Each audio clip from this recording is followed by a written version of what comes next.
En este relato, nos sumergiremos en uno de los cataclismos más desgarradores de la historia humana. Irónicamente, este fatídico suceso podría haberse esquivado por completo si no fuera por una cadena de errores grotescos perpetrados por las almas que desencadenaron la tragedia. Sin embargo, no hay consuelo en el hecho de que los estragos resultaron ser mucho más que devastadores. Acompáñenme mientras exploramos los recovecos de este desastre, teñido por la sombra de la negligencia y la calamidad.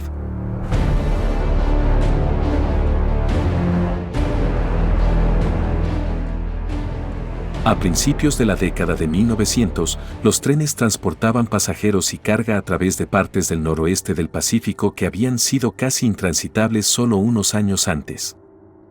El transporte ferroviario se había vuelto relativamente seguro y eficiente, pero las colisiones, los descarrilamientos y otros accidentes no eran desconocidos. Esto es especialmente cierto en las zonas montañosas conocidas por sus pendientes pronunciadas, terrenos accidentados e inviernos duros.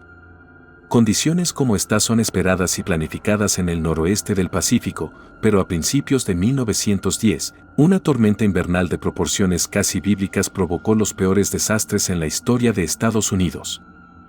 Wellington, Washington, es una pequeña ciudad no incorporada a unos 128 kilómetros al este de Seattle que fue fundada en 1893 como depósito del Great Northern Railway. A pesar de su pequeño tamaño, Wellington tenía un hotel, una tienda de productos generales, una oficina de correos, una pequeña central eléctrica y un modesto hospital.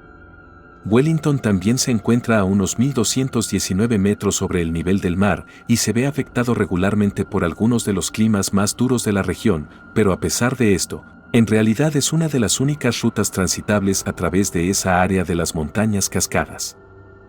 A mediados de la década de 1890, el Great Northern Railway contrató al conocido ingeniero John Frank Stevens para determinar quién haría una ruta ferroviaria adecuada. Stevens llegó a la conclusión de que era posible, pero esto significaba que al menos un túnel tendría que ser perforado a través de una montaña conocida como Windy Mountain. La construcción de este primer túnel comenzó en el verano de 1897 y se completó unos días antes de la Navidad del año 1900. Al finalizarlo, tenía 12 kilómetros de largo, 5 metros de ancho y 7 metros de alto a través de roca sólida debajo de una montaña. A partir de entonces, el paso a través de las montañas Cascadas se hizo drásticamente más fácil y alimentó la expansión estadounidense hacia el oeste. Una década más tarde, el 20 de febrero de 1910, la zona estaba siendo azotada por una enorme tormenta invernal. Si sabes algo sobre el área, sabrás que las ventiscas son frecuentes en las montañas Cascadas, pero esto no se parecía a nada que la mayoría de los residentes hubieran visto. Algunos testigos afirmaron que casi un pie de nieve cayó cada hora durante 2 días seguidos, y que casi 18 pies se habían acumulado en Wellington para el día 23. Y no se trataba de un polvo blando y ligero, sino de una mezcla espesa y pesada de nieve y hielo a la que los lugareños y los empleados del ferrocarril se referían como cemento de cascada. Ahora, a pesar de que esta fue una tormenta particularmente fuerte, las tripulaciones ferroviarias estaban bastante preparadas para mucha nieve. Tenían enormes quitanieves rotativos fijados a la parte delantera de poderosas locomotoras. Estos arados gigantes eran generalmente capaces de limpiar incluso los bancos más profundos y disparar la nieve a cientos de metros de distancia de las vías, casi como un quitanieves gigante. Pero durante la tormenta de 1910, la nieve se llenó de rocas, árboles y otros escombros que se deslizaron sobre las vías y que ni siquiera los rotativos pudieron soportar. Sin embargo, las vías al este de Wellington seguían siendo brutales. El primero era un tren de pasajeros, y era un tren de correo rápido. Ambos trenes pasaron por el túnel de la cascada sin incidentes, pero luego, después de emerger en el lado oeste, los conductores recibieron la noticia de que tendrían que detenerse en Wellington porque las vías y los pasos de montaña frente a ellos eran totalmente intransitables. Los pasajeros no estaban particularmente sorprendidos por la noticia, teniendo en cuenta el clima que ya habían atravesado, y nadie esperaba un gran retraso, pero al menos se detuvieron en una ciudad en lugar de en un tramo de vías sin rasgos distintivos en medio de la nada. Pero a pesar de que estaban en Wellington, debido a que el riesgo de avalancha era tan alto, los despachadores consideraron estacionar ambos trenes en el túnel de la cascada. Esto los habría protegido de las inclemencias del tiempo, pero finalmente se decidió no hacerlo porque las calderas de carbón del tren habrían llenado el túnel de humos en cuestión de minutos. En su lugar, los trenes entraron en Wellington y establecieron sus descansos de estacionamiento entre Wendy Mountain por un lado y Tack Creek por el otro. Luego, de los más de 100 pasajeros y tripulantes a bordo, la mayoría se quedó en los trenes. Esto se debe a que el hotel y la ciudad ya estaban llenos y los viajeros generalmente asumieron que podrían reanudar su viaje en 1 o 2 días cuando las condiciones climáticas mejoraran. Pero luego, para el 26, es decir, 3 días después, la tormenta no mostró signos de amainar y toda comunicación se perdió esa tarde cuando las líneas de telégrafo finalmente se cayeron. Para entonces, los pasajeros básicamente no tenían más remedio que sentarse y leer, dormir la siesta o mirar por las ventanas a la tormenta. Varios días después, el día 29, la temperatura comenzó a subir y la nieve disminuyó notablemente. Desafortunadamente, este respiro duró poco y, en solo unas pocas horas, la nieve fue reemplazada por lluvia, vientos intensos, relámpagos y luego truenos que sacudieron los cañones alrededor de Wellington. En la mañana del 1 de marzo, los pasajeros, cada vez más cansados, llevaban más de una semana varados cuando escucharon un enorme trueno. En ese momento, uno de los grandes empleados del norte, Charles Andrews, caminaba hacia uno de los barrancos, no muy lejos del hotel, y como todos los demás, se sorprendió por lo ruidoso que era. Luego, cuando instintivamente miró hacia la montaña, fue testigo de lo que más tarde describiría como una muerte blanca. Una enorme capa continua de hielo y nieve, de más de 3 metros de altura, 1/4 de kilómetro de profundidad y medio kilómetro de largo, se desprendió de la montaña y comenzó a deslizarse hacia Wellington. A medida que aceleraba, Charles dijo que sacudió la tierra y sonó como un tren fuera de control que cobraba velocidad en un largo descenso.